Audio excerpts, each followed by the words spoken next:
kagabay, magandang hapon, magandang gabi, magandang umaga, magandang tanghali. Saan man tayo naroroon, anuman ang ating mga ginagawa, una at higit sa lahat, ating ialay ang ating mga sarili sa ating Panginoon. Sa loob lamang ng ilang mga sandali, ating damhin ang presensya ng Diyos. Sumasa atin ng pagpapala, ang biyaya, ang pag-ibig, at ang kapayapaan ng Ama, ng Anak, at ng Espiritu Santo, nabubuhay at naghahari, iisang Diyos, magpas sa walang hanggan. Mga kagabay, isa rin sa mga pangaral ng ating Panginoong Jesucristo sa loob ng 3 taon ng kanyang public ministry. Sana nangaral siya sa mga bundok, sa mga tabing dagat, sa mga palengke, at magiging sa labas ng templo o sa labas ng simbahan. Nangangaral ang ating Panginoon. Ang isa sa kanyang mga pangunahing pangaral ay ang tayo ay ang maging mapagmahal at maawain sa ating kapwa. Love and mercy, compassion, awa para sa ating kapwa. Hindi paghiganti, hindi puot, hindi ang mga masamang bala, kundi pag-ibig. Alam naman natin na kaya ipinako sa krus, namatay sa krus si Jesus nang dahil sa pag-ibig ng Ama sa atin. Mahal ng Ama ang sanlibutan. Kaya sinugo ang bugtong anak. Ang sinumang sumasampalataya o maniniwala sa Kanya, magkikinig sa Kanya, magkaroon ng buhay na walang hanggan at hindi mapapahamak. Ito ang malinaw na dahilan kung bakit sinugo ang anak.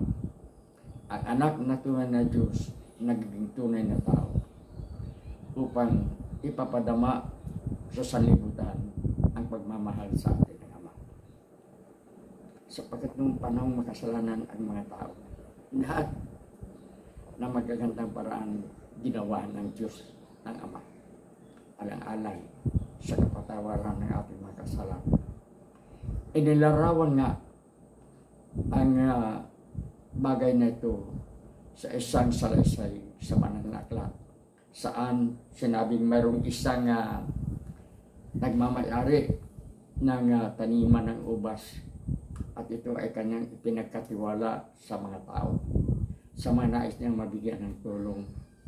Ngunit nung dumating ang anihan, pinadala ng may-ari ng lupa ang kanyang katiwala upang kunin ang kanyang kabahagi sa ubas. Ano ang nangyari? Sinaktan, pinalayas ng mga tao ang kanyang nautusan. Pangalawa, ganun din ang ginawa, ganun din ang nangyari. Kaya naisipan ng may-ari ng ubasan na yung kanyang mismong kaisa-isang anak ang kanyang uutusan. At ito ay kanyang ginawa. Nang dumating sa ubasan yung anak, ano ang sabi ng mga magtatanim? Ito yung tagapagmana. Ito yung may-ari, anak ng may-ari. Patayin natin ito. Nang sa ganun, pag wala na ito, ibigay sa atin ng may-ari ang kanyang ubasan. At ganun nga, pinatay nila ang anak ng may-ari. Ang ibig sabihin ng salasay na ito, ang nangyari kay Jesus. Nang dahil sa pagmamahal sa atin ng Ama, sinugo ang bugtong anak, naging tunay na tao, alang-alang sa ating kaligtasan. Ano ang nangyari? Nang dahil sa ating mga kasalanan, ipinako at namatay sa krus si Jesus. Sa kabila ng lahat ng ito, ipinapakita pa rin ng Diyos ang awa, ang pag-unawa, at ang pagpapatawad sa atin. Sapagkat habang nakabayubay sa krus si Jesus, hinihintay ang kanyang huling mga sandali sa bundong ito. Ano ang namutawi sa kanyang mga labi? Ama, patawarin mo po sila sapagkat hindi nila alam ang kanilang ginagawa. Pag-ibig,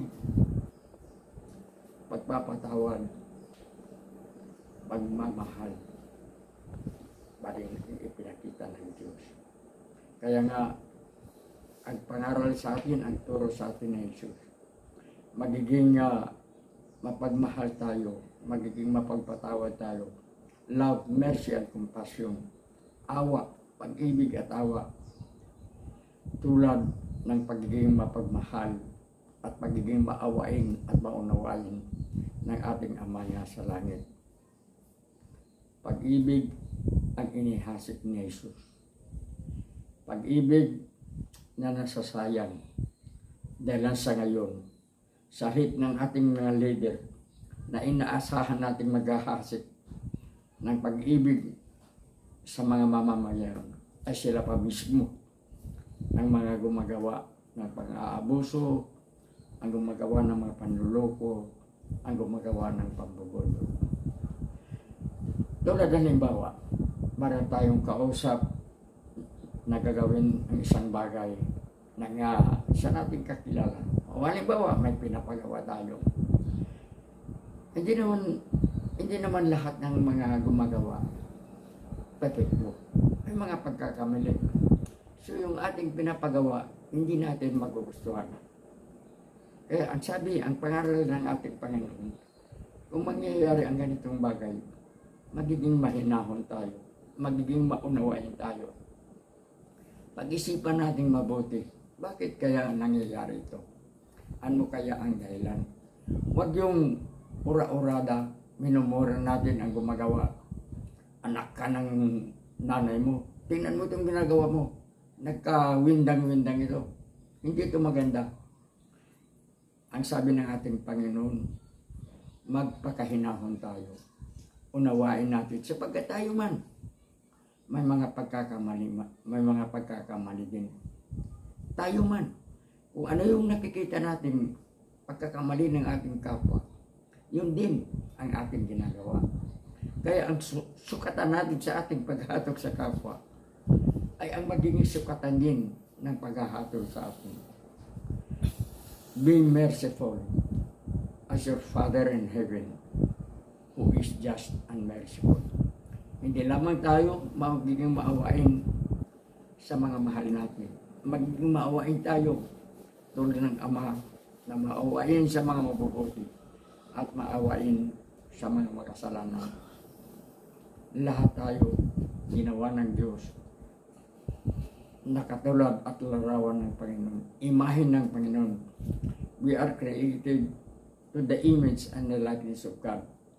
Ngunit hindi sa ating pisikal na anyo, hindi sa ating mga mukha, hindi sa ating mga figura, nasa ating kaluluwa, sapagkat ang bumubuhay sa atin ay ang Espiritu ng Diyos, Espiritu ng kabutihan, Espiritu ng pag-ibig, Espiritu ng awa, Espiritu ng pag-uunawa.